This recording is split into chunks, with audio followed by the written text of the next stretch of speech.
Bonsoir à tous. Gawan Deneri. Bonsoir Hugo. Bonsoir tout le monde. Alors nous avons commencé cette très très belle 4e édition du Festival Lettres et le Vivant avec un film sublime de Vincent Meunier ici même vendredi soir.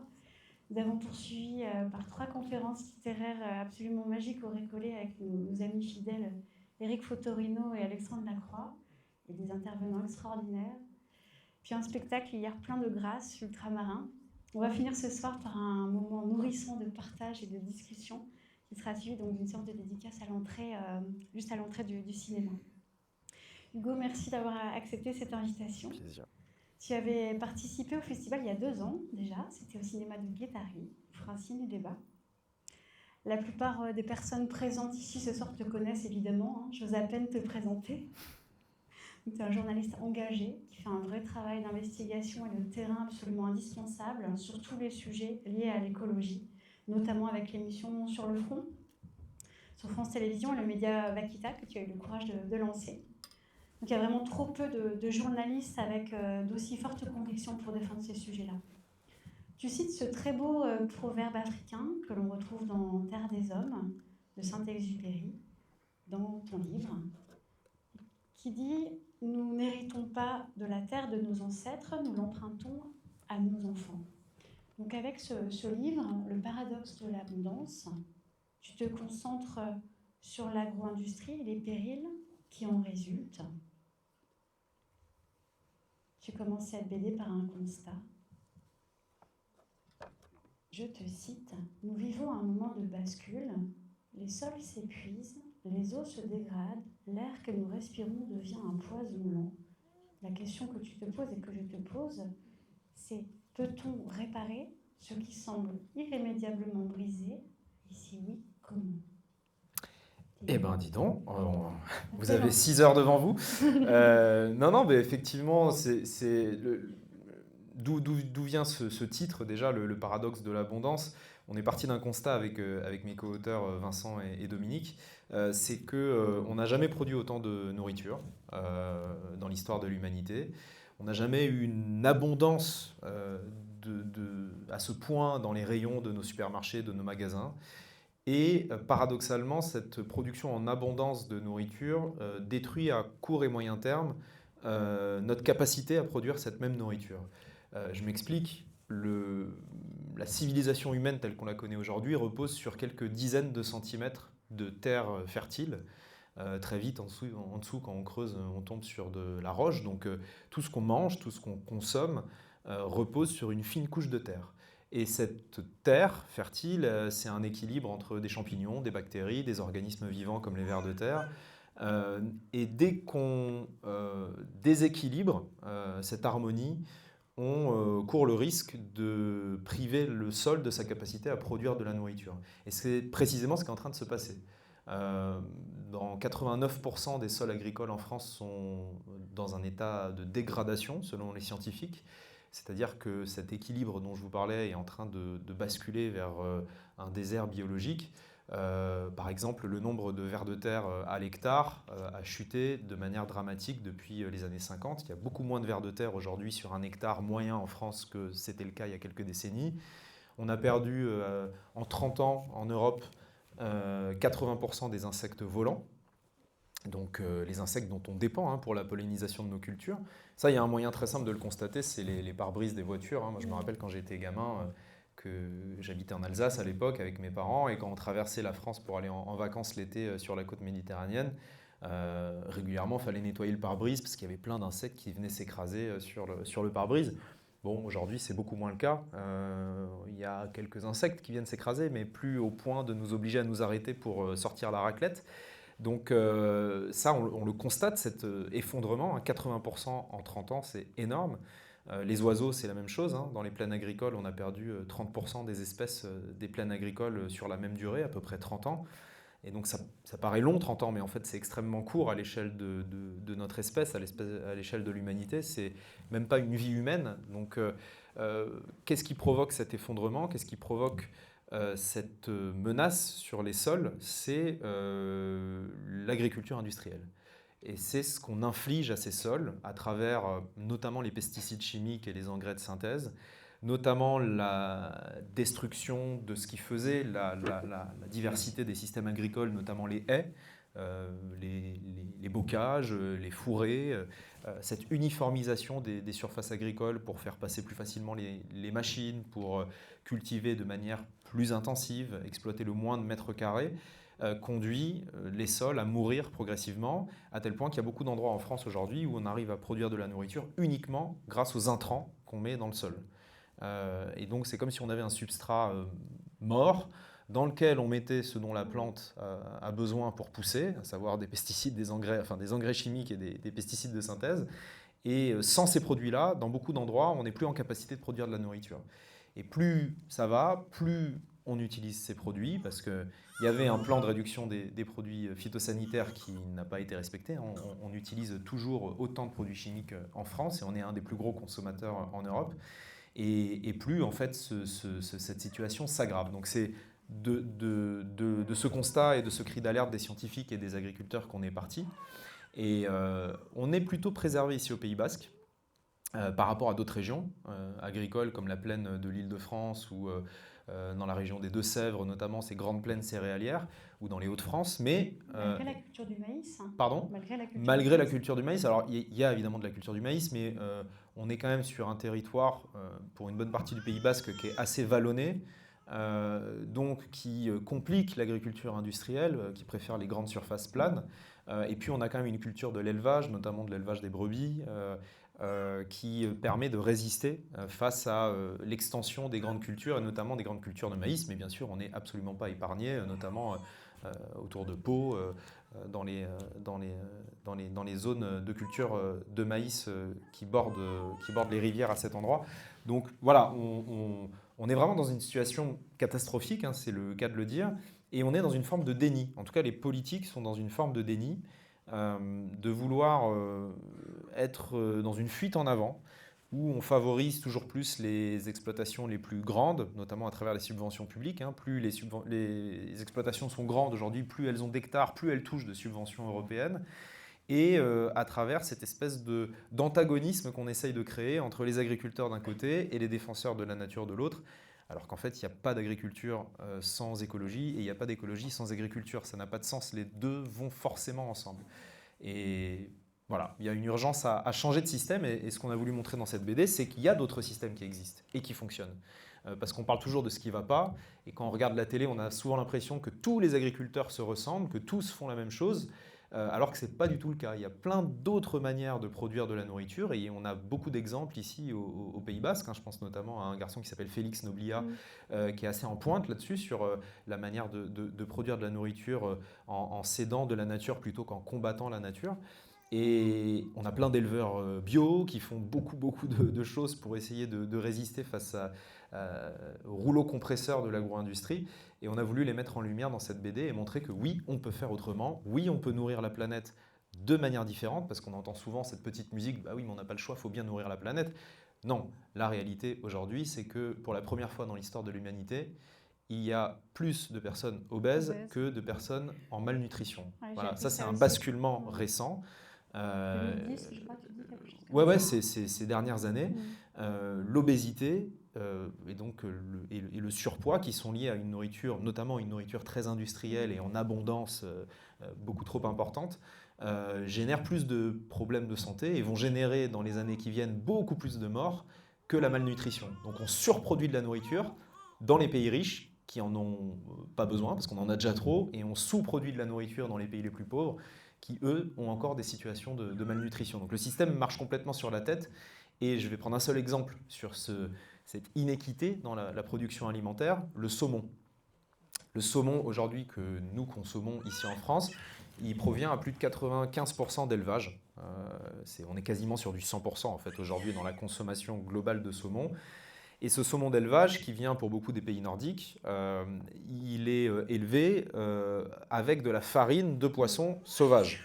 Le saumon est un poisson carnivore, donc vous êtes obligé à un moment donné de lui donner au moins une partie de nourriture, de chair de poisson, parce que sinon le saumon finit par mourir. Il n'est pas végétarien le saumon, donc on pêche des poissons sauvages qu'on transforme en farine pour nourrir les saumons d'élevage.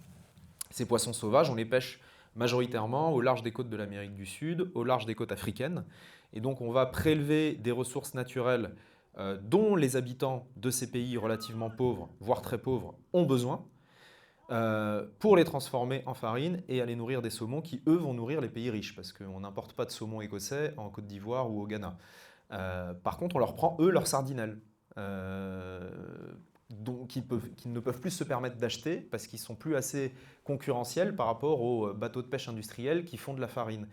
Donc c'est un système complètement aberrant, si vous voulez. On pille les ressources des pays du Sud pour nourrir des pays qui sont déjà trop nourris et dans lesquels l'obésité est un des premiers facteurs de maladie. Donc, voilà. Plusieurs fois en te lisant, je me suis dit, c'est même plus un paradoxe, c'est une hérésie. Il y a plein d'hérésies, en fait.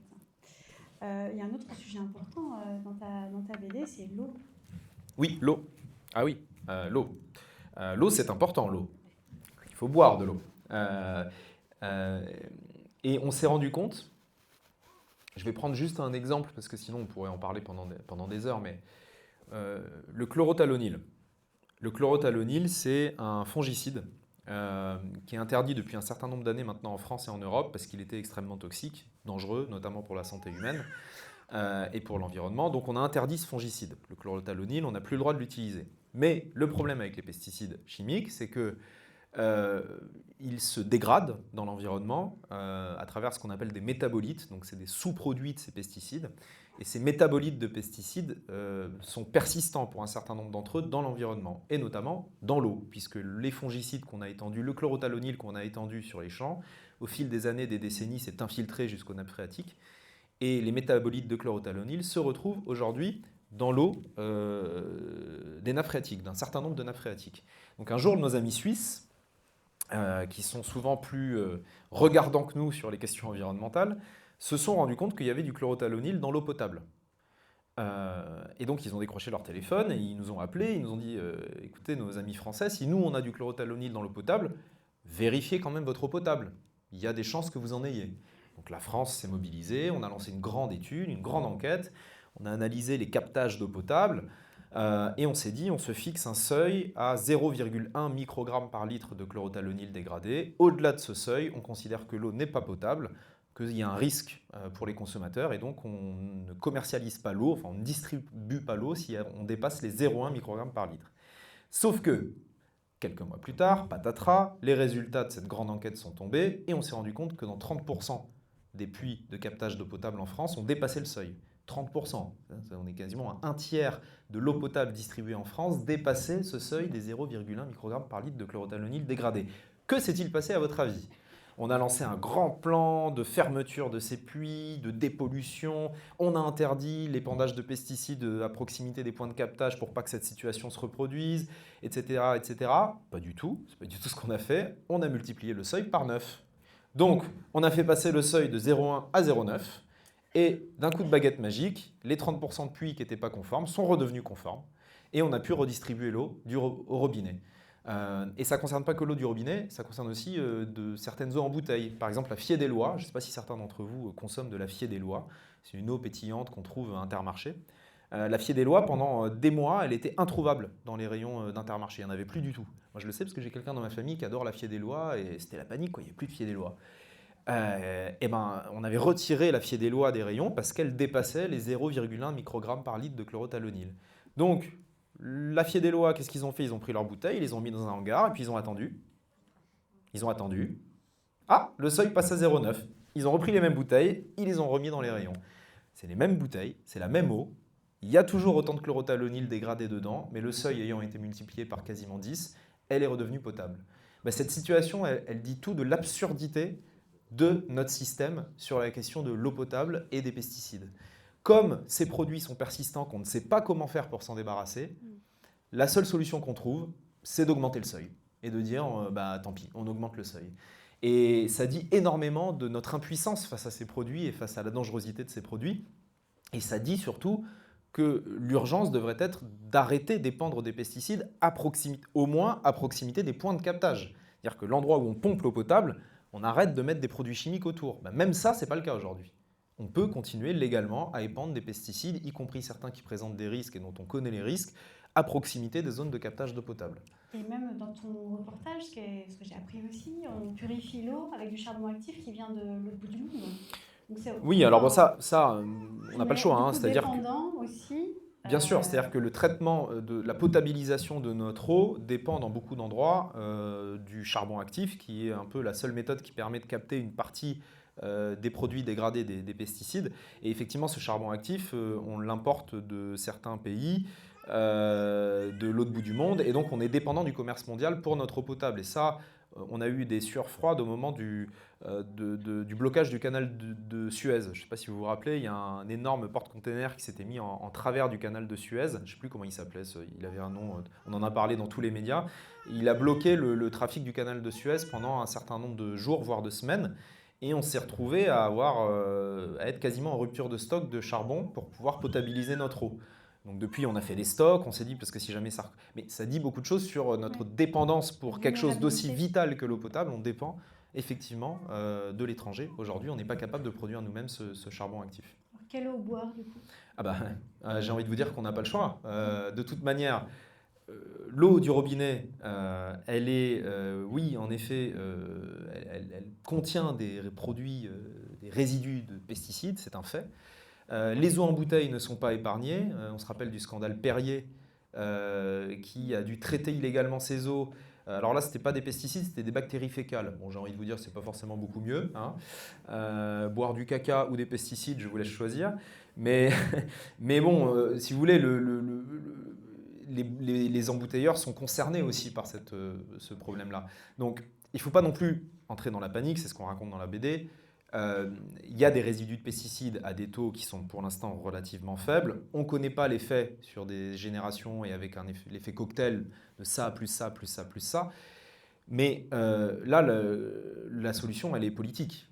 C'est-à-dire que c'est à nous, les consommateurs, les citoyens, de demander à ce que nos élus protègent notre eau potable, notamment, à travers ce que je vous disais, interdire l'épandage de pesticides à proximité des points de captage. C'est ce que demandent toutes les institutions qui distribuent l'eau potable, essayent de demander aux politiques de faire appliquer cette chose. Et il y a une grosse résistance, notamment de la FNSEA, qui refuse. Et même, je vais vous prendre l'exemple à côté de Nantes, il y a un syndicat qui s'appelle Atlantique Eau, qui est le syndicat qui distribue l'eau potable, donc qui est chargé de pomper l'eau, de la traiter et de la distribuer au robinet, qui avait trouvé un accord avec les agriculteurs locaux pour les payer en échange d'arrêter d'épandre des pesticides autour des points de captage, parce qu'ils se sont rendus compte que ça coûtait moins cher de payer les agriculteurs pour qu'ils arrêtent de mettre les pesticides que de devoir payer pour essayer de supprimer ces pesticides de l'eau potable. Donc ils se sont dit, bon, on va faire des économies et un deal avec les agriculteurs, vous arrêtez de mettre ces produits, on vous paye en échange. Et tout le monde était d'accord, et ben non, la FNSEA a lancé une mobilisation au niveau national, une espèce de lobbying pour empêcher ce deal entre les agriculteurs locaux et Atlantique Eau, parce que ça aurait créé un précédent et que ça aurait pu avoir un effet boule de neige dans plein d'autres régions, et donc fragiliser à leurs yeux l'utilisation des produits phytosanitaires. Donc tout ça, personne n'est au courant, ça se passe en coulisses, c'est des négociations dont personne ne parle parce que c'est très compliqué.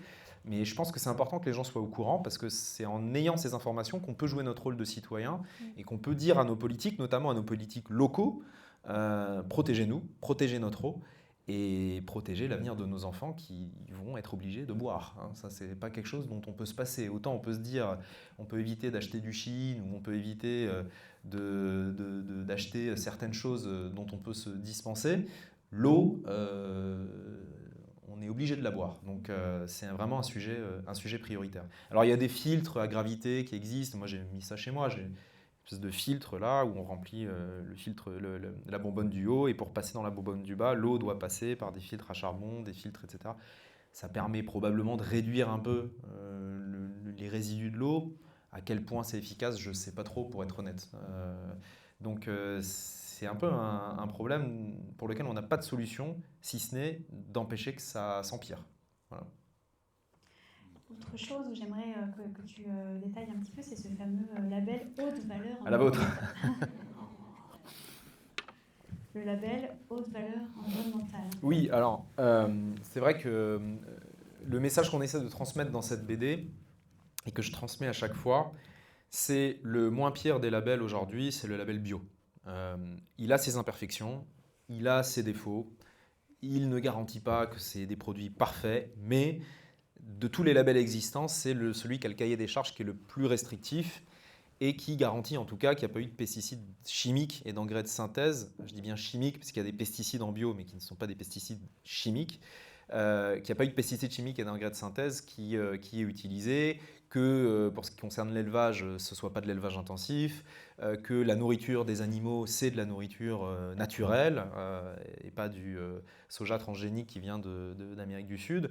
Donc voilà, tout ça est quand même garanti par le label bio et donc le message qu'on transmet, c'est pour celles et ceux qui le peuvent et qui ne sont pas au centime près à la fin du mois, d'essayer de se tourner vers les produits bio ou d'aller sur les fermes. Il y en a beaucoup au Pays Basque. Ici, on a vraiment un choix pléthorique de fermes qui font de la vente directe. Juste derrière, à Arbonne, à Arcang, il y a plein de fermes qui vendent des produits fermiers bio en vente directe. Donc là, c'est l'idéal parce que, un, c'est moins cher qu'au supermarché.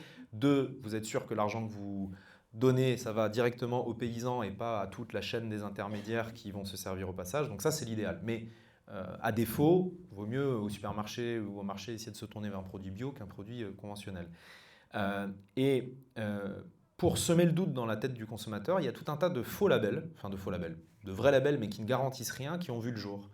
Notamment le label HVE, haute valeur environnementale. Alors vous pouvez le reconnaître, le logo c'est un soleil avec un papillon et un petit village super mignon, orange en général ce logo. Il est présent sur beaucoup de bouteilles de vin. Les viticulteurs ont été les premiers à s'en saisir, mais maintenant on le voit un peu partout. Il y a des pommes HVE, il y a des pâtes HVE. Et c'est vrai que quand on lit haute valeur environnementale, on se dit waouh, dessus il n'y a rien, quoi. C'est même peut-être encore mieux que le bio. Alors que ça ne garantit strictement rien. Ça ne garantit pas qu'il n'y a pas eu d'utilisation de produits chimiques, ça ne garantit pas que ce n'est pas de l'élevage intensif, ça ne garantit pas qu'on n'a pas arraché les haies, etc. Ça ne garantit quasiment rien. Et donc c'est moins cher. Donc le consommateur qui n'est pas très averti, il se dit bon, le bio c'est 10 centimes de plus, le HVE c'est 10 centimes de moins, bon les deux ça doit être bien pour la planète, je prends le HVE. Et donc ce qui se passe, c'est que notamment dans le vin, les ventes de vin bio, elles ont énormément chuté, les ventes de vin HVE, elles ont beaucoup augmenté. Et c'est une stratégie qui est assumée par l'agro-industrie, c'est de multiplier les petits labels pour que les gens n'y comprennent plus rien, qu'on sache plus vraiment qui est quoi, et au final, ça dilue l'action du consommateur. Donc ça, il faut évidemment s'en méfier. Et voilà. C'est pour ça que cette BD, alors, je trouve très réussie aussi parce que très pédagogique. Je n'en ai pas parlé au tout début, mais tu expliques très bien en fait. Ah oui, pardon, excuse-moi, je te coupe. Il y a juste un truc sur le HVE qui est quand même complètement dingue qu'on a montré dans la BD. Et on s'est rendu compte en enquêtant avec un agriculteur qui était venu nous voir pour dire renseignez-vous sur ce truc parce qu'il y a anguille sous roche. On s'est rendu compte qu'il y a des tomates HVE, qui étaient vendues donc comme des tomates haute valeur environnementale, qui étaient produites dans des serres à côté de Nantes, des serres qui sont chauffées et éclairées toute l'année, y compris la nuit, pour accélérer la croissance des tomates et pouvoir produire des tomates en plein mois de février dans un substrat qui n'est pas du tout le sol, c'est-à-dire c'est de la culture hors sol, donc de la culture hors sol de tomates. Éclairée, chauffée, H24 en plein hiver avec des produits chimiques, eh ben, ils ont le label HVE. Donc si vous voulez, ça en dit quand même assez long sur le sérieux de ce label. Voilà, pardon, excuse-moi. Ce que tu révèles sur le fromage aussi, c'est très important. Ouais. Oui, alors moi j'aime beaucoup le fromage et je suis excédé par le discours de certains syndicats, notamment la FNSEA, qui prétendent défendre le terroir. Parce que c'est exactement l'inverse qui est en train de se passer. C'est pour ça qu'on a mis cette vache en couverture. Aujourd'hui, quand vous demandez à un gamin de dessiner une vache, instinctivement, il va vous faire cette vache. La vache blanche avec les taches noires. Dans l'imaginaire collectif, une vache laitière, c'est ça. Bon, cette vache, c'est une Primolstein, c'est une race qu'on appelle la Primolstein, qui est une race qui est originaire des Pays-Bas et qui a été exportée aux États-Unis, où elle a subi beaucoup de modifications génétiques, de sélection génétique, pour produire toujours plus de lait. Et on a ensuite réimporté cette Primolstein des États-Unis et de Hollande pour l'implanter en France. Donc c'est pas du tout une race française, et encore moins une race locale, cette vache. C'est vraiment une race, c'est la race industrielle par excellence. Et le problème de la Primolstein, c'est que comme elle produit beaucoup plus de lait, elle est en train de remplacer progressivement, et à une vitesse quand même assez importante, les races locales des terroirs français, puisque c'est ça qui faisait la richesse des terroirs français en termes de fromage, c'est que c'est quoi le terroir finalement? Le terroir, c'est un type de végétation, puisqu'on n'a pas la même végétation dans nos prairies au Pays Basque en Lozère, dans le Nord-Pas-de-Calais, qu'en Bretagne, etc. C'est une race de vache qui est adaptée aux conditions locales. Donc, pour produire le bête mâle en Ariège, avant c'était la vache casta. Pour produire la fourme d'Ambert en Auvergne-Rhône-Alpes, c'était la ferrandaise. Pour produire le salers, c'était la vache salers. Et donc chaque race et chaque végétation régionale et chaque méthode régionale donnait cette fameuse diversité du terroir qui faisait que chaque fromage avait sa spécificité, avait son histoire, avait son goût, puisque le lait d'une vache casta qui va manger dans la prairie de la vallée du bête mâle ne va pas avoir le même goût que le lait d'une salers qui va manger dans la prairie, etc. Et aujourd'hui, la Primolstein remplace beaucoup de ces races. Et donc, on a une uniformisation à la fois du lait, mais aussi du fromage, in fine. Et c'est pour ça que beaucoup de fromages industriels que vous achetez en supermarché, finalement, se ressemblent beaucoup et ont un goût un peu plus acide, un peu plus salé que les fromages traditionnels qui sont plus fleuris et qui ont des contrastes et des contrastes de goût très très forts.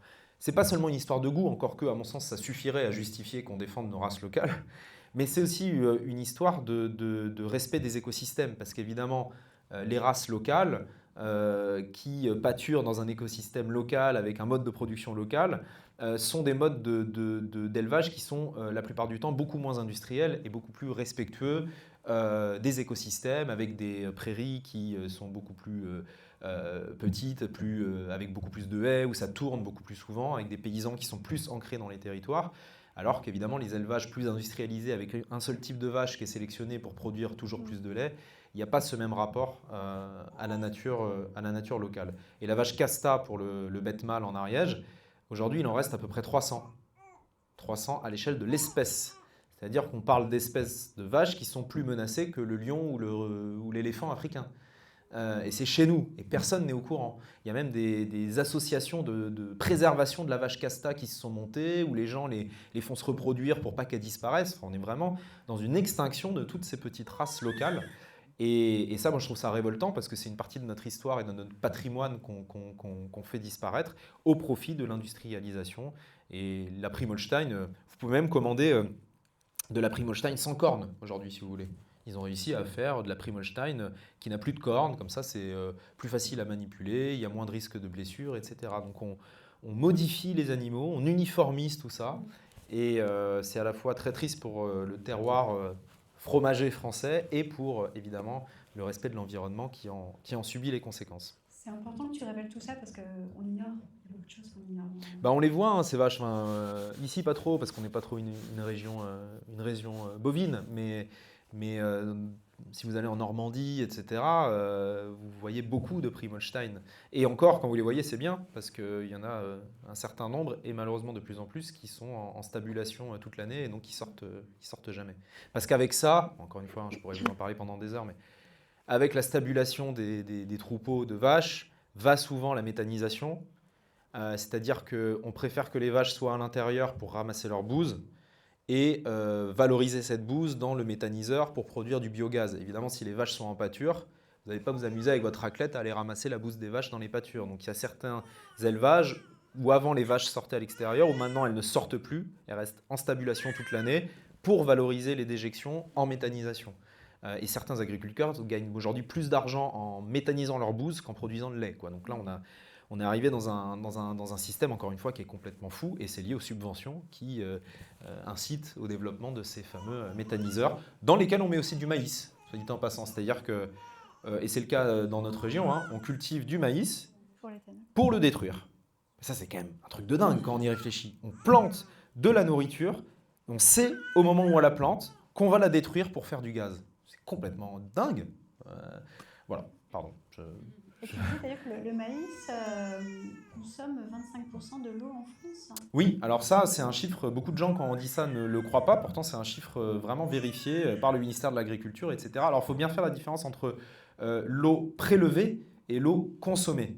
Parce qu'il y a souvent une très grosse différence entre ces deux notions. L'eau prélevée, c'est toute l'eau qu'on va prendre dans le milieu naturel et qu'on va par ailleurs restituer. Donc, par exemple, les centrales nucléaires prélève énormément d'eau dans les rivières pour refroidir le réacteur, mais rejette une grande partie de cette eau. Donc l'eau prélevée, ça ne veut pas dire grand-chose parce qu'elle retourne en bonne partie au milieu naturel. C'est le cas aussi avec l'eau qui est prélevée, l'eau potable dans nos maisons. L'eau qu'on prélève pour notre douche, notre évier, etc., retourne via les stations d'épuration à un moment donné dans la nature, donc avec des produits dedans, etc. Mais l'eau retourne à la nature. L'eau consommée, c'est l'eau qu'on prélève et qu'on ne rend pas puisqu'elle est, comme son nom l'indique, consommée. Et bien, sur la totalité de l'eau consommée en France, 25% de l'eau consommée en France est destinée à la culture du maïs. Et je pense qu'ici, on est bien placé pour le savoir, parce que si vous allez vous balader dans la région de Pau, en plein mois d'août, à 15 h, quand il fait 41 degrés, vous regardez les champs de maïs, ils sont irrigués toute la journée.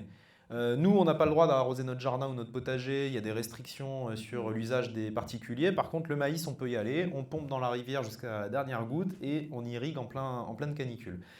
Pourquoi ? Tout simplement parce que le maïs, c'est une plante qui a besoin d'eau au moment où on en a le moins. Il a besoin d'eau en été, le maïs. C'est pas de bol quand même. Et on est dans des régions qui, avec le changement climatique, font qu'on va être de moins en moins adapté à la culture de maïs.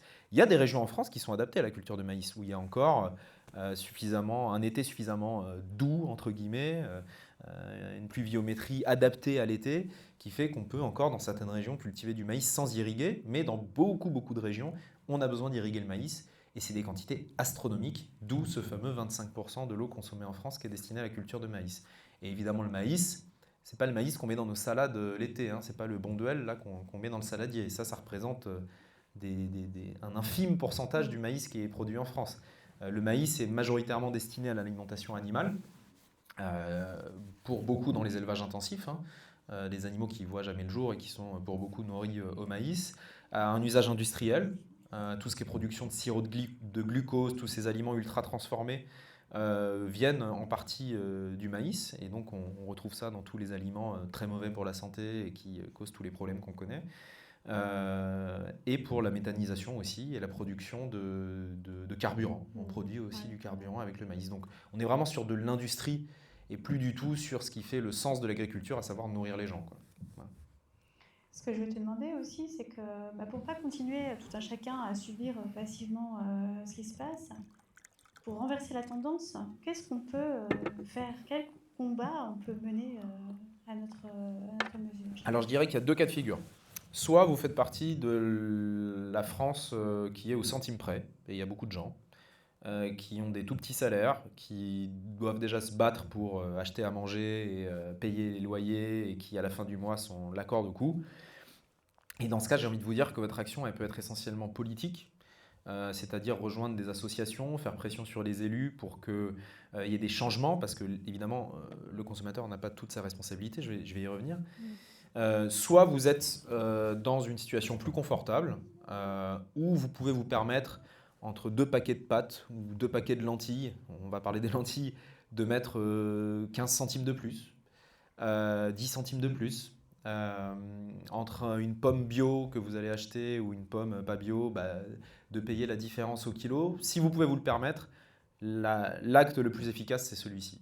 C'est de voter avec votre carte bleue, c'est-à-dire de vous tourner vers les produits de l'agriculture biologique, la vente directe des agriculteurs qui sont autour de chez vous, de vous éloigner le plus possible des produits industriels et de cette course au low cost de la nourriture. Parce que le cœur du problème est là.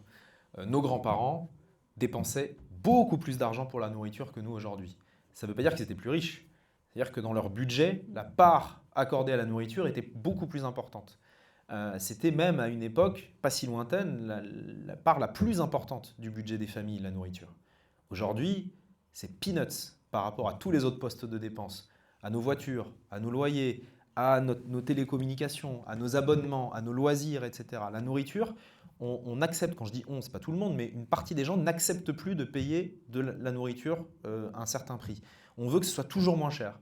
Mais on ne peut pas vouloir de la nourriture toujours moins chère et en même temps vouloir une agriculture qui respecte notre santé, l'environnement, les animaux, etc. C'est une injonction contradictoire qui est faite aux agriculteurs. On ne peut pas leur dire vous devez produire low cost et respecter la réglementation sociale, environnementale, faire attention aux insectes, faire attention. C'est pas possible.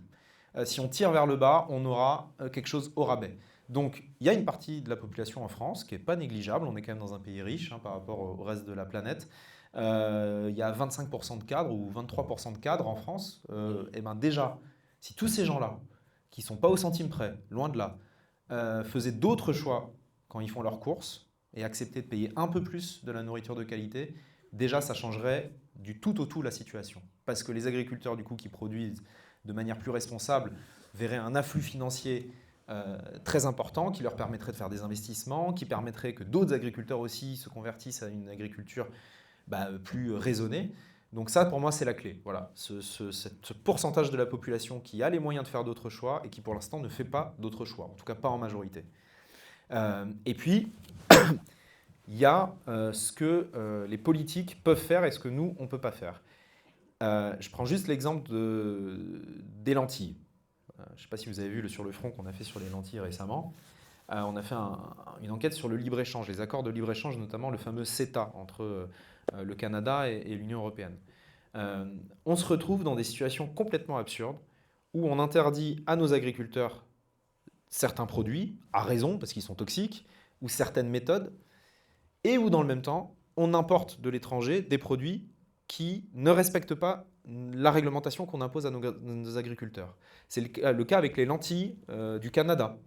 Les lentilles du Canada, vous pouvez regarder quand vous ferez vos courses, c'est indiqué l'origine des lentilles sur le paquet. Et si ce n'est pas indiqué, c'est mauvais signe. Mais en général, c'est indiqué. Et une bonne partie des rayons, ça vient du Canada. Parce qu'on a un accord de libre-échange avec le Canada, que les lentilles canadiennes ont 0% de droit de douane, et que les cultivateurs canadiens ont le droit d'utiliser des produits qui sont interdits chez nous, notamment le diquat, qui est un produit qui permet de dessicquer la lentille, c'est-à-dire de la faire mourir, parce que pour récolter de la lentille, il faut que la plante sèche. Donc chez nous, on a l'été, c'est pratique. La lentille meurt, on peut la récolter. Au Canada, notamment dans l'état du Saskatchewan, où il y a une grande majorité de la culture de lentilles, il ne fait pas suffisamment sec l'été pour que la lentille meure. Donc il l'asperge d'herbicides, notamment de diquat, pour la faire mourir et pouvoir la récolter. Conséquence, il y a des résidus de ces pesticides interdits chez nous dans les lentilles canadiennes qu'il n'y a pas dans les lentilles françaises. Et on importe donc ces lentilles cultivées avec des méthodes interdites chez nous et on les met en concurrence avec les lentilles des agriculteurs français qui, eux, jouent le jeu et n'utilisent plus ces produits. C'est totalement injuste pour les agriculteurs, évidemment, c'est de la concurrence déloyale. Et ça fait courir un risque à l'environnement, puisque, enfin c'est même pas un risque, c'est une catastrophe pour l'environnement, puisque ces produits qui sont utilisés massivement là-bas ont des conséquences dramatiques, et en plus il y a un risque au potentiel pour notre santé. Donc cet exemple pour moi il est parfait pour dire que là le politique a une responsabilité, de dire ça ne rentre pas chez nous, point. Ça ne respecte pas nos réglementations, ça ne rentre pas chez nous. Et le comble du cynisme, c'est qu'on fabrique en Europe des pesticides qu'on a interdits en Europe, mais qu'on exporte. Donc c'est le cas avec le Canada. On leur envoie un pesticide qu'on a interdit chez nous. En échange de ça fait partie du deal de libre-échange. Nous, on leur envoie notre pesticide, ils l'utilisent là-bas sur les lentilles et on récupère leurs lentilles. Enfin, je veux dire, on marche sur la tête, quoi. C'est aberrant. C'est d'un cynisme dingue. Et tout ça au détriment des cultivateurs français de lentilles. Et le plus fou, c'est que la différence de prix entre, on a comparé un paquet de lentilles Auchan de 500 grammes origine Canada et un paquet de lentilles Auchan de 500 grammes origine France, il y a 3 centimes d'écart. 3 centimes d'écart entre les deux. Franchement. Donc c'est avec les conséquences qu'on connaît. Donc ça ne devrait pas être possible. Les lentilles canadiennes, elles devraient faire l'objet d'une taxe supplémentaire, voire d'une interdiction d'être commercialisées sur notre territoire. Et là-dessus, ce n'est pas nous, le simple citoyen, qui a un impact.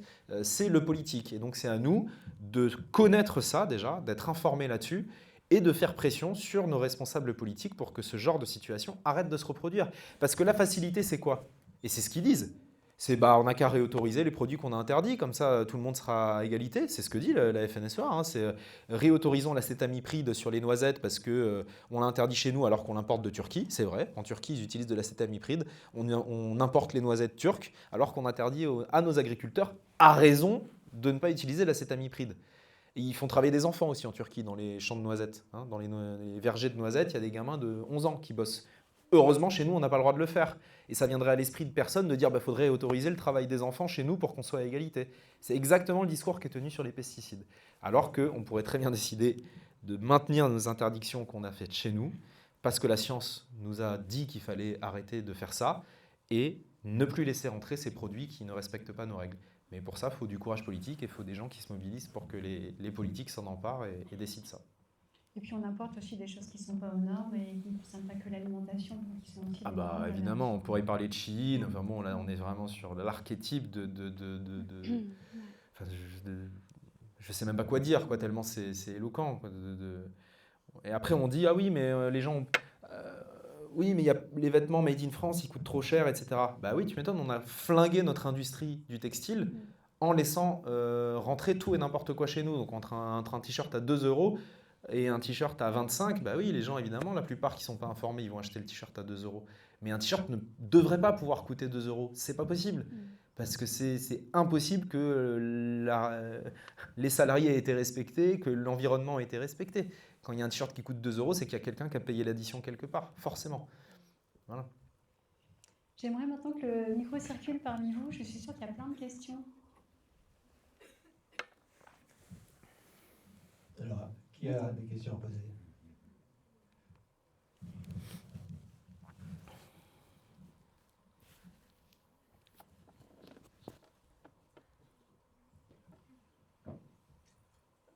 Alors, la règle, hein, c'est une question par personne, pour pas m'obliger.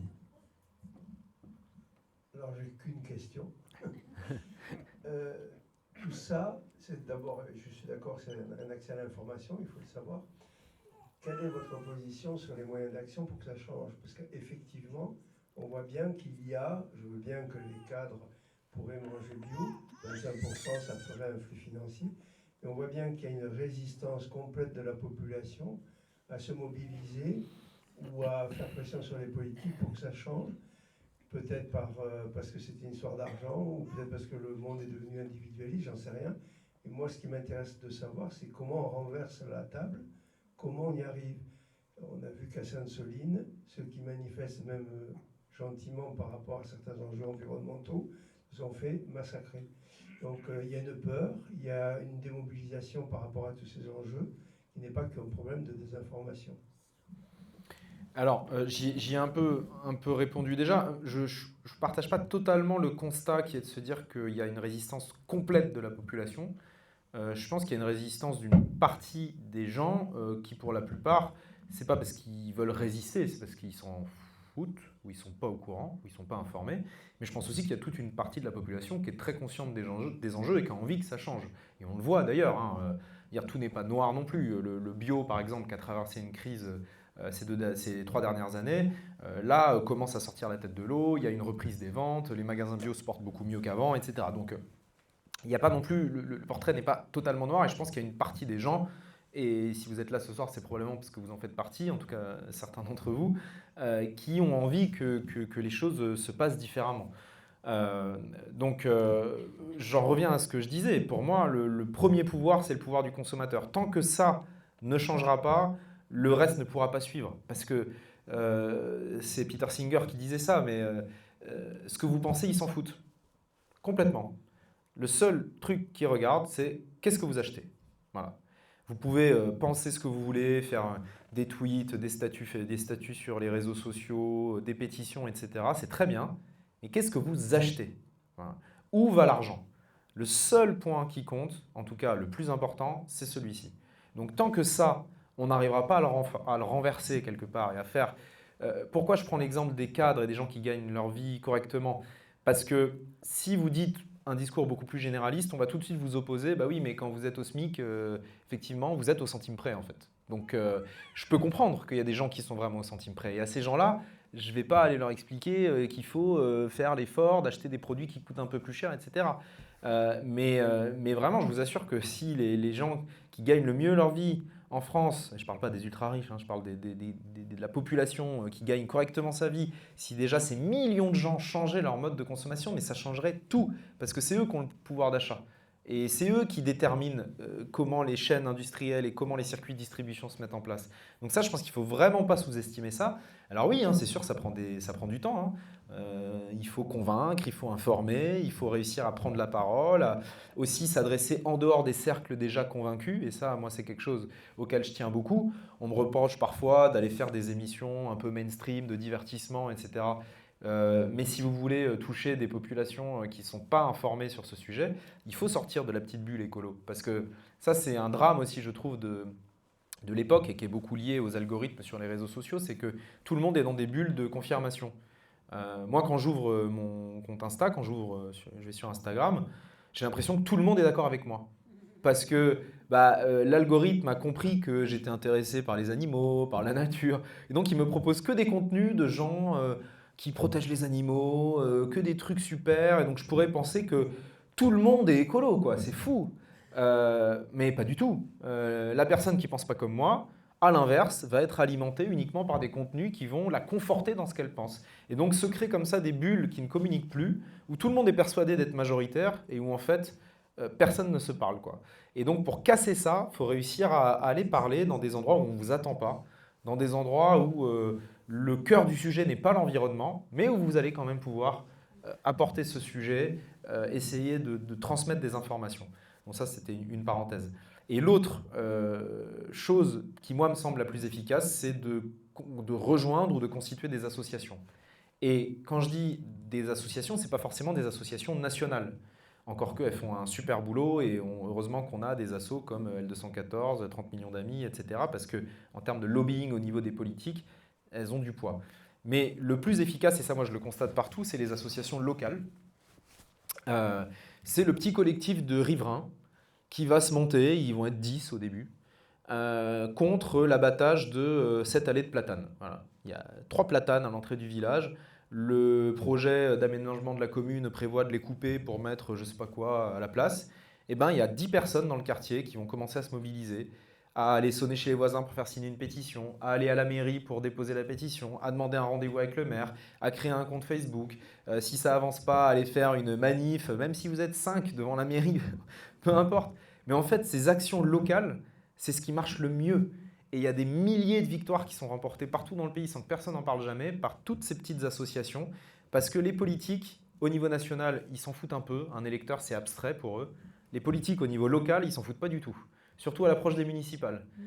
Quelqu'un qui vient vous voir et qui habite dans votre commune, c'est un électeur. Et on a besoin de tous les électeurs pour gagner les élections. Donc, croyez-moi que les collectifs locaux qui défendent des enjeux locaux, qu'est-ce qu'on va faire dans cette rivière là qui passe dans notre village? Qu'est-ce qu'on fait avec ce parc? Qu'est-ce qu'on fait avec tel projet d'aménagement, etc. Urbain? Ça change tout. Vraiment, ça change tout. Et quand il y a une mobilisation locale suffisamment importante, il y a plein de projets qui sont renversés. Voilà. Donc, à l'inverse, de projets qui sont créés de manière positive. Voilà. Donc pour moi, c'est deux parties de l'action. Ce que j'achète, où je mets mon argent, et qu'est-ce que je fais collectivement pour peser sur le débat politique, c'est les deux choses les plus efficaces. Et pour conclure là-dessus, je pense aussi qu'il ne faut pas se mettre le poids du monde sur les épaules. Je prends un exemple, Trump. Trump, ni moi, ni vous, ni personne en France ne peut rien y faire. Strictement rien. Quoi que vous fassiez, vous n'êtes pas électeur américain, vous n'allez jamais voter pour le président américain, et vous êtes totalement impuissant face au choix des électeurs américains. Donc, se catastropher face à Donald Trump, se dire « Oh là là, mais c'est terrible, oh là là, mais tout ce qu'on fait chez nous, ça ne sert à rien parce que regardez ce qu'il fait », ça, je pense que c'est la mauvaise direction. Il faut se recentrer sur ce que nous, on peut faire. Qu'est-ce que nous, à l'intérieur de nos frontières, on peut faire? Qu'est-ce que nous, dans nos villes, dans nos villages, on peut faire? Quels produits on autorise dans nos champs? Pas qu'est-ce qu'ils font en Chine ou qu'est-ce qu'ils font aux États-Unis. Chez nous, qu'est-ce qu'on fait? Là, on a du pouvoir. Et c'est là que notre énergie doit être mobilisée. Parce que perdre son énergie à dénoncer tout ce que fait Trump, à s'émouvoir dès qu'il dit une énormité, il en dit 10 par jour, ou à dire oui, mais les Chinois, etc. Ça ne sert à rien. On n'aura jamais de poids là-dessus, quoi. Et c'est facteur d'impuissance et de démobilisation.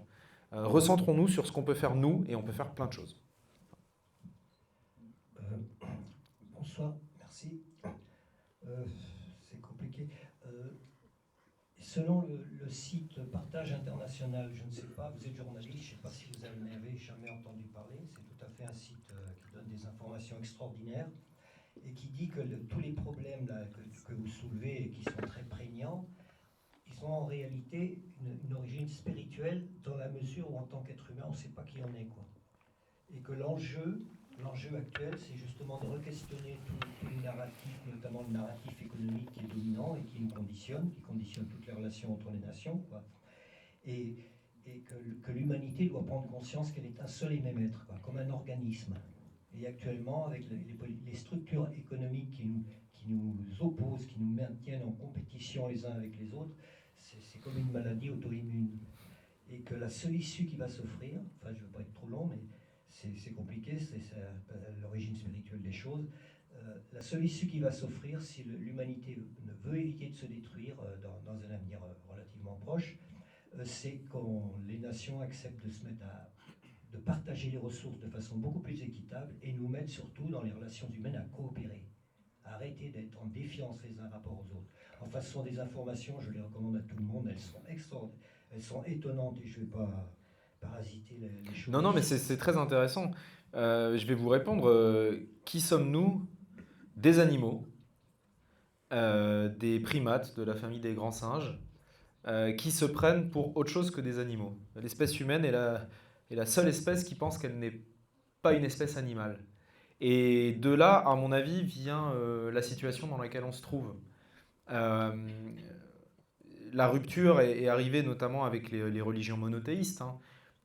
Les religions anciennes de l'Antiquité mélangeaient humain et animal. D'ailleurs, dans la mythologie grecque, la mythologie romaine, ces personnages mi-hommes, mi-animaux, etc., n'étaient pas du tout dévalorisants. Au contraire, on imaginait que l'homme faisait partie d'un tout.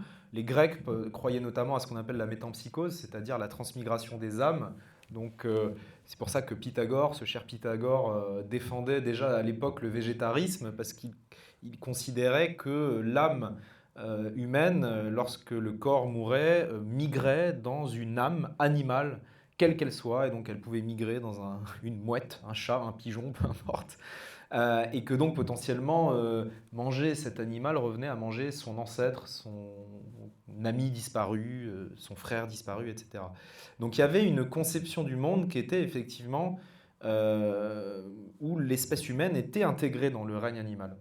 Ça a évidemment été complètement brisé par l'avènement des religions monothéistes, puisque on a considéré dans les religions monothéistes que l'homme était à l'image de Dieu, et que donc il nous avait fait à son image, et que cela nous extrayait de fait du règne animal.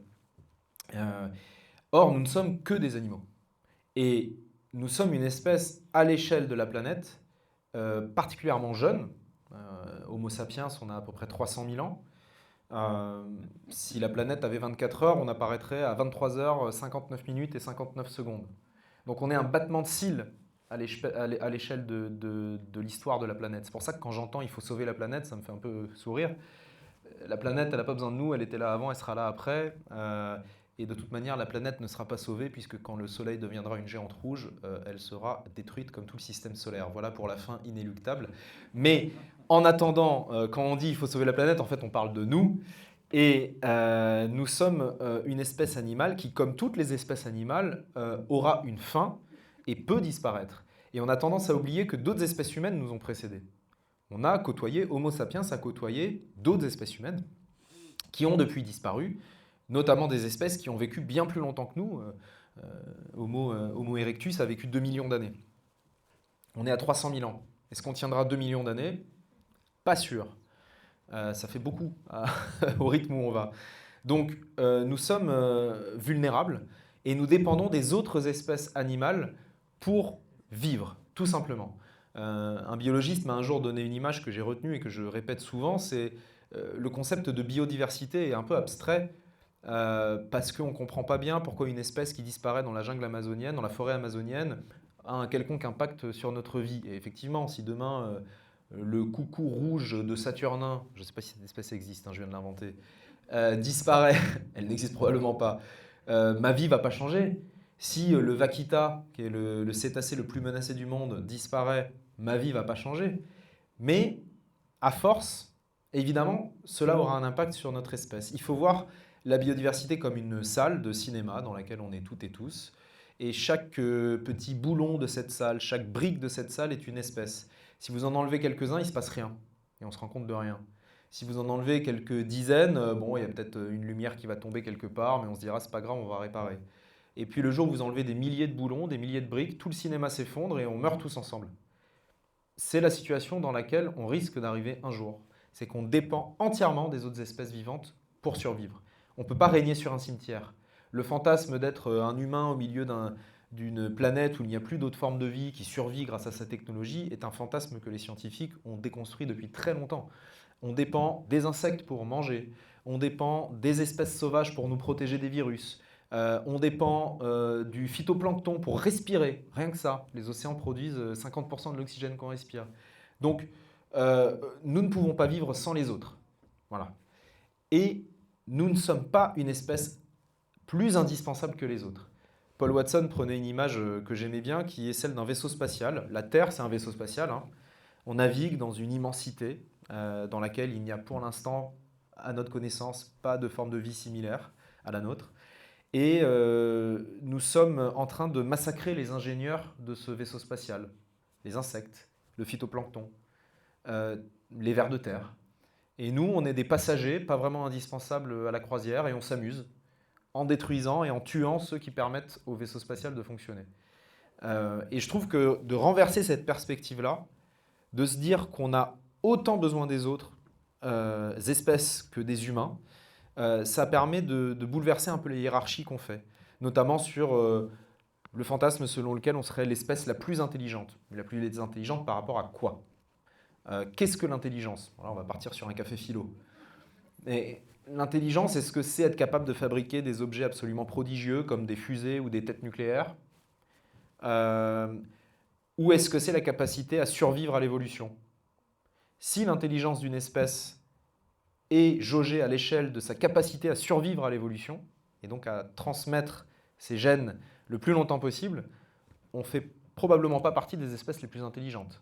On sait par exemple que Tapinoma magnum, qui est une fourmi, une espèce de fourmi, va nous survivre. Ça, les scientifiques le savent déjà, puisque c'est une fourmi qui adore les sols pollués, sans eau, et qui n'a besoin d'absolument rien de végétal, etc. pour survivre, ou quasiment rien. Et quand vous mettez de l'insecticide, ça tue toutes les autres fourmis, mais pas Tapinoma magnum, et donc ça accélère son expansion. Donc Tapinoma magnum, qui est en train d'envahir la Corse, soit dit en passant, et qui cause des dégâts absolument abominables à toute l'arboriculture, parce qu'elle bouffe toutes les racines des arbres, Tapinoma magnum nous survivra, comme beaucoup d'autres espèces. Qui est le plus intelligent entre Tapinoma magnum et l'espèce humaine ? Est-ce que c'est ceux qui restent à la fin qui ne sont pas les plus intelligents ? Voilà, et ça, je trouve que de voir le monde comme ça permet un peu de redescendre de notre piédestal et d'arrêter de détruire tout ce qui est autour de nous sous prétexte que nous sommes l'espèce supérieure. Qu'est-ce que se disent les baleines quand elles chantent ? On ne sait pas. Les scientifiques qui étudient la bioacoustique, alors ils font des hypothèses, hein. Ça peut être des champs de reproduction, ça peut être des champs d'alerte, ça peut être des champs de localisation, mais le contenu précis du message, on n'en a aucune idée. Très vite, quand on étudie l'intelligence des animaux, on se heurte aux limites de notre propre intelligence et finalement on n'est pas suffisamment intelligent pour comprendre la complexité de l'intelligence des autres. Je ne sais pas si vous avez déjà essayé de parler à votre chien. Vous avez des chiens ? Il y a des chiens ? Ouais. Quand vous parlez à votre chien, vous n'allez pas pouvoir débattre du plan de financement de la sécurité sociale, par exemple. Le débat va vite s'arrêter. Mais la faute à qui ? Est-ce que c'est la faute du chien, qui n'est pas assez intelligent pour comprendre ce que vous lui dites ? Ou est-ce que c'est votre faute, qui n'êtes pas suffisamment intelligent pour parler dans un langage que le chien va comprendre ? Nous, on fait reposer la faute sur le chien. Il est con, ce chien. Il ne comprend rien. Mais il peut très bien se dire la même chose de nous. Il est con, cet humain, il ne comprend pas ce que je lui dis.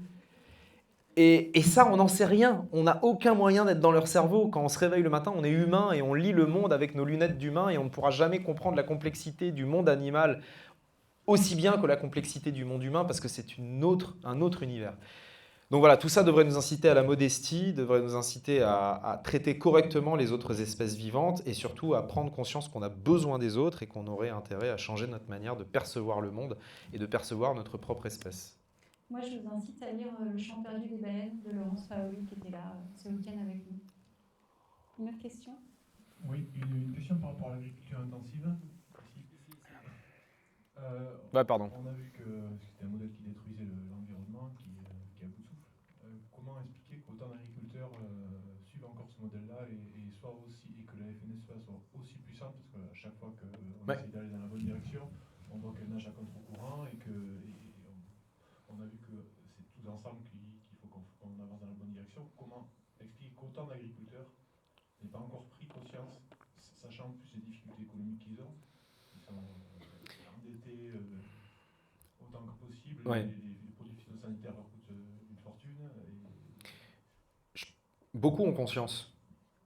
Les agriculteurs, ils sont un peu en première ligne face au changement climatique et vous n'allez pas trouver beaucoup de climato-sceptiques chez les agriculteurs, même chez les agriculteurs de la FNSEA. Parce qu'ils voient les choses. Ils voient très bien le problème de la ressource en eau, ils voient très bien ce qui se passe et ils sont en première ligne là-dessus. Beaucoup sont piégés dans ce système parce que le système agricole d'aujourd'hui, c'est un choix politique qu'on a fait à un certain moment de notre histoire, après la Seconde Guerre mondiale, où notamment à travers le général de Gaulle, on a incité les agriculteurs à industrialiser leur mode de production. L'industrialisation, elle va avec l'endettement. Beaucoup d'agriculteurs, pour financer l'agrandissement de leur élevage ou l'acquisition d'un nouveau tracteur ou de produits phytosanitaires, hypothèquent leurs biens personnels, notamment les corps de ferme, les maisons qu'ils ont héritées de leurs parents, et se retrouvent donc bloqués dans une fuite en avant où pour rembourser les énormes crédits engagés sur les exploitations, il faut dégager un certain nombre de volumes. Et donc on ne peut pas arrêter. Et j'avais rencontré notamment un éleveur de lapins. L'élevage de lapins, c'est un des pires qui existe en France. 99% des lapins sont produits en cage en batterie. Donc c'est vraiment l'élevage industriel dans tout ce qu'il a de plus d'ignoble, quoi. C'est-à-dire que les lapins sont 6 ou 8 par cage, c'est des toutes petites cages, ils ne peuvent même pas se redresser sur leurs pattes, enfin, c'est absolument abominable. Et c'est un éleveur qui m'a ouvert son élevage pour me montrer comment ça se passait et qui disait « Moi, j'aimerais arrêter parce que on m'avait fait des promesses, la banque m'avait fait des promesses, la coopérative m'avait fait des promesses en me disant « Tu verras, au bout de 5 ans, tu vas gagner tant, etc. » Et donc, on m'a fait un gros crédit, j'ai mis ma maison en hypothèque. Et je me rends compte qu'au bout de 5 ans, ce que je fais, j'y crois pas. Je me dégoûte moi-même de traiter les animaux comme ça. Ça n'a pas de sens. Et en plus, j'arrive pas à dégager les sous qui m'étaient promis. Mais sauf que si j'arrête maintenant, je perds tout. Je perds ma maison. Je perds tout ce que j'ai investi. Ma vie est détruite. Et je me retrouve à la rue. Et donc, il est obligé de continuer. Au moins encore 3, 4, 5 ans pour réussir à rembourser les investissements qui étaient faits. Il se verse quasiment pas de salaire. Même pas 1 000 € par mois, mais juste pour rembourser ce qu'ils doivent. Et énormément d'agriculteurs sont dans ce cas-là. Énormément d'agriculteurs sont pris dans un système financier qui fait qu'ils ne peuvent pas en sortir. Et donc, un certain nombre de syndicats surfent sur cette misère-là économique, et les boucs émissaires sont tout trouvés. C'est ceux qui veulent vous mettre des contraintes en plus de celles que vous avez déjà. Et donc la facilité de la colère, c'est ça, c'est de dire pourquoi on ne peut pas nous laisser utiliser tout ce qu'on veut alors que dans les autres pays ils le font.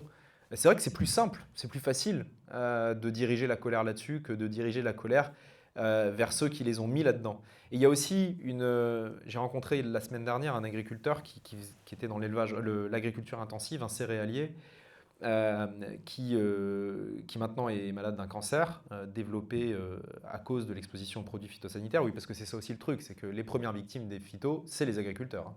C'est la population où le taux de cancer lié aux produits phytosanitaires est de très loin le plus élevé. Et donc lui, il me racontait que quand il était dans ce système, c'était inenvisageable pour lui de remettre en cause ce qu'on lui avait appris dans la manière de produire. Et que c'est depuis qu'il est malade, depuis qu'il est sorti de ce système-là, qu'il se rend compte a posteriori de ce que ça implique et de ce que ça a impliqué dans sa vie. Et il parle d'un truc qui est central dans le monde agricole, c'est la honte.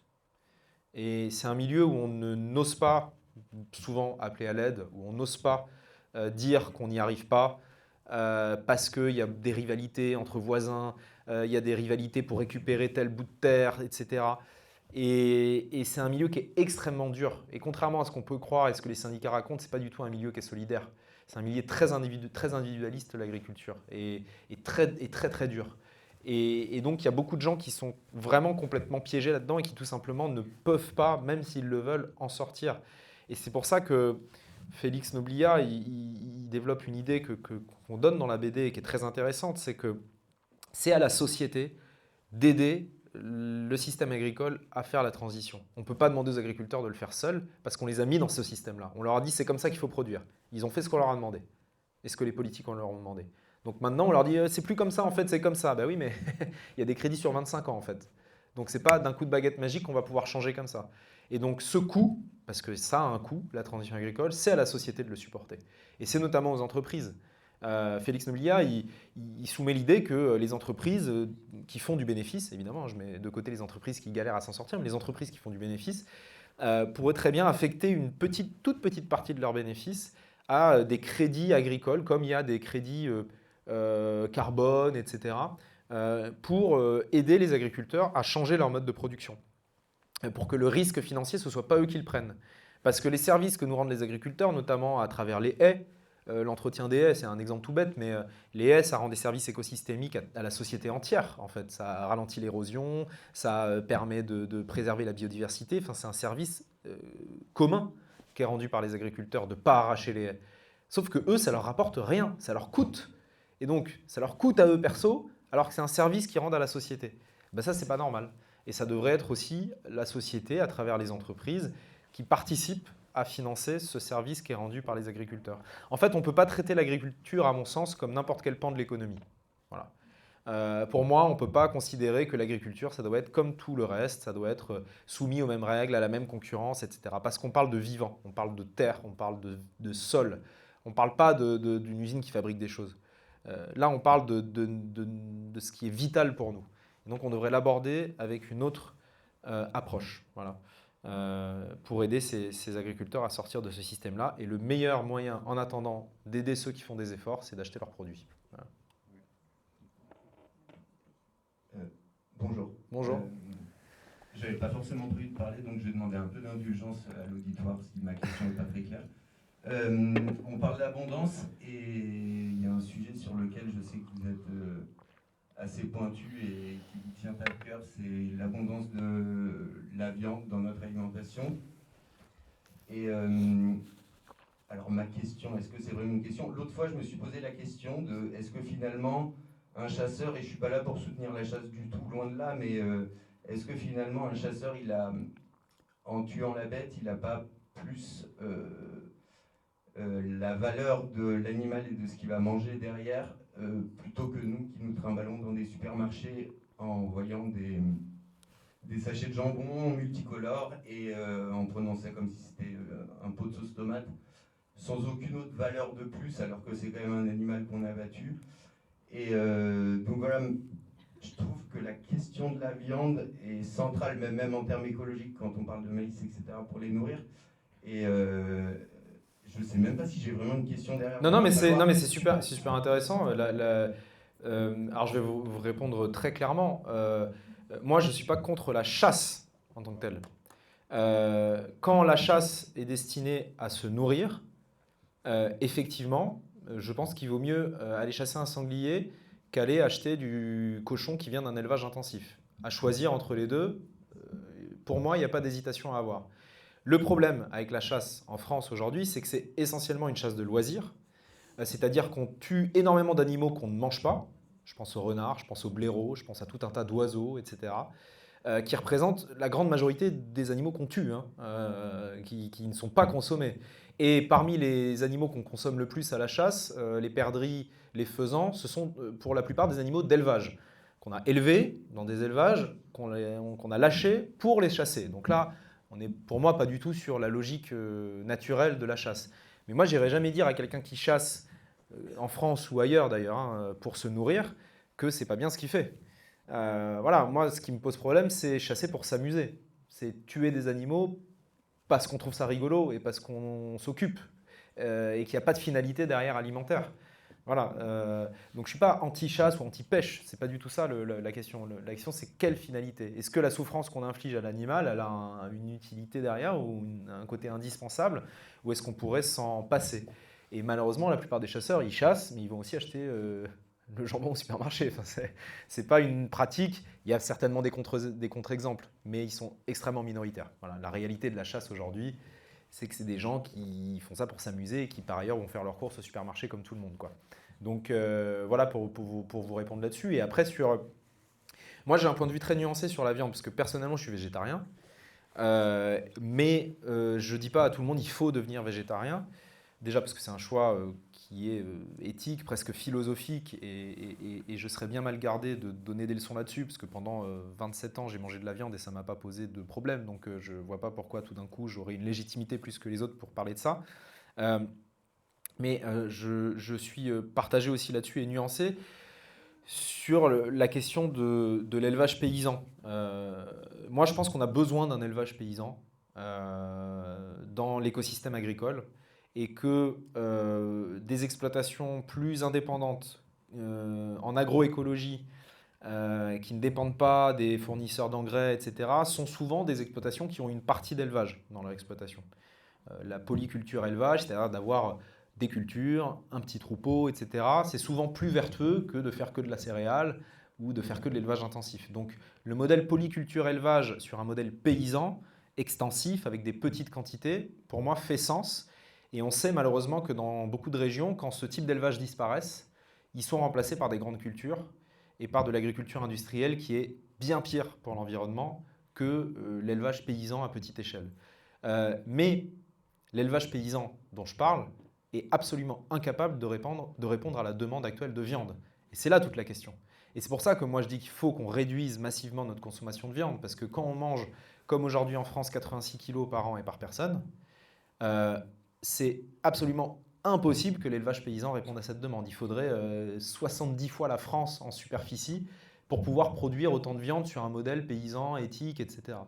La consommation qu'on a actuellement implique inévitablement de l'élevage intensif. Inévitablement, des usines à cochons, des poulaillers industriels où l'espace par poulet est d'une feuille à 4 à peu près. Hein, c'est la norme en France, c'est ça. Hein, c'est 22 poulets par mètre carré. Sur les élevages de poulets de chair, donc c'est moins d'une feuille à 4 par poulet. Ça, c'est la norme. Ce n'est pas les exceptions. Hein. C'est plus de 80% de la production de poulets de chair en France, c'est ça. Donc, si on veut éviter ça, il faut manger moins.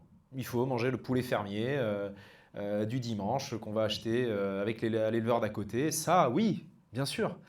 Mais aujourd'hui, ce n'est pas ça la réalité de notre consommation de viande. La grande majorité de la viande qu'on mange, je ne dis pas qu'on ici, parce que peut-être que ce n'est pas votre cas, mais que la moyenne des gens mangent, c'est la viande pourrie qu'on va avoir dans les plats transformés, c'est le jambon industriel qu'on va acheter dans le jambon beurre qu'on achète chez Paul avant de prendre le train, c'est le poulet tout caoutchouteux qu'on va avoir dans les salades Sodebo qu'on va prendre à la pause déj, c'est la côte de bœuf soi-disant qu'on va prendre à la brasserie, qui n'est pas du tout de la côte de bœuf, qui est de la vieille vache laitière de réforme, qu'on a abattu à 3 ans et demi parce qu'elle produisait plus assez de lait. C'est ça la réalité de la consommation massive de viande. Voilà. Donc, élevage paysan à fond, il faut défendre ça. Chasse pour se nourrir, j'ai aucun problème personnel avec ça. Mais la chasse majoritaire aujourd'hui qui consiste à s'amuser en tuant des animaux ou l'élevage intensif, ça me pose beaucoup plus de problèmes éthiques. Une toute dernière question, et puis après je vous inviterai à retrouver Hugo à l'entrée du cinéma pour une séance de dédicace. Du coup, vous me scotchez. Ah bon? Ouais. Ah bah, j'ai merci. une remarque, une proposition et une question. Non, la remarque, c'est que je suis scotché, je vous connaissais peu, un petit peu, mais là, franchement, je suis très content d'être venu. Merci aussi merci à de vous. m'avoir invité au festival aussi. Merci. Bravo pour votre niveau et la clarté du message, franchement. Merci. L'idée, c'est que je vous verrais bien avec Pablo Servigne sur Thinkerview. Je ne sais pas si vous connaissez Thinkerview. Ouais, je connais Thinkerview, mais c'est lui qui fait Thinkerview? Pas du tout. Ah d'accord. Mais je vous verrais bien tous les deux sur le bateau pendant 3 heures, là, avoir un débat. Bah, on m'a jamais invité, mais moi je réponds avec plaisir aux invitations des médias. Donc, à suivre. Et la question, c'est quel est l'avantage de la FNSEA à avoir cette position? Est-ce qu'ils sont coincés eux aussi? Est-ce qu'ils ont des pots de vin? Si on se met à leur place, C'est quoi leur point de vue? Moi, je comprends pas, en fait. Le patron de la FNSEA s'appelle Arnaud Rousseau. Arnaud Rousseau, c'est pas vraiment un agriculteur. Enfin, lui, à son sens, il est agriculteur.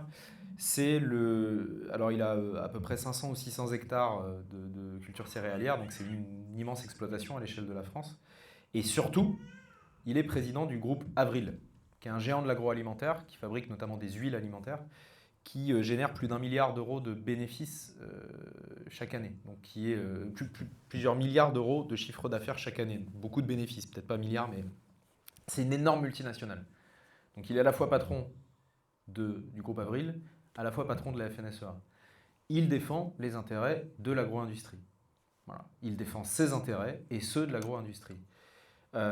Pour les adhérents de base de la FNSEA, je pense qu'il y en a plein qui sont beaucoup plus nuancés que lui, et j'en connais beaucoup, mais qui par intérêt corporatiste, on va dire, de faire partie de la FNSEA, ça facilite certaines choses. Notamment si vous voulez acquérir la ferme du voisin qui part à la retraite. Il y a, vous savez, la FNSEA a la main sur tout l'écosystème agricole. Donc les chambres d'agriculture, alors ils en ont perdu certaines, mais ils restent majoritaires dans la plupart. Ils ont la main sur beaucoup de coopératives.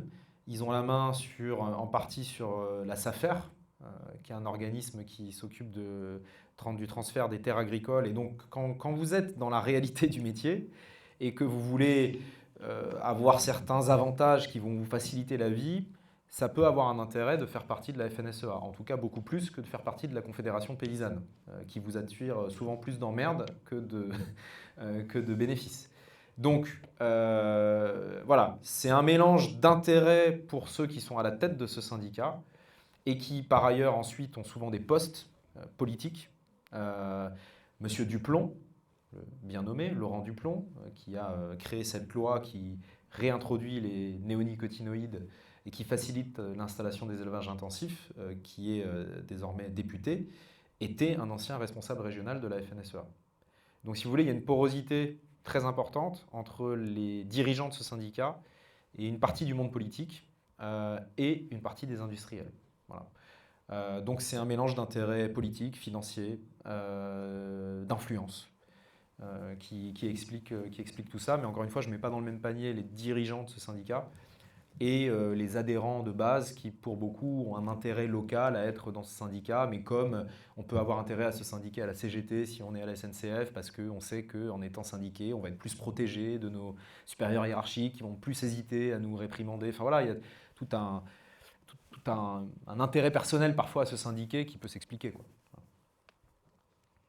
Ben merci en tout cas pour votre question et merci d'être venus si nombreux et si nombreuses. Merci pour l'accueil. Merci beaucoup.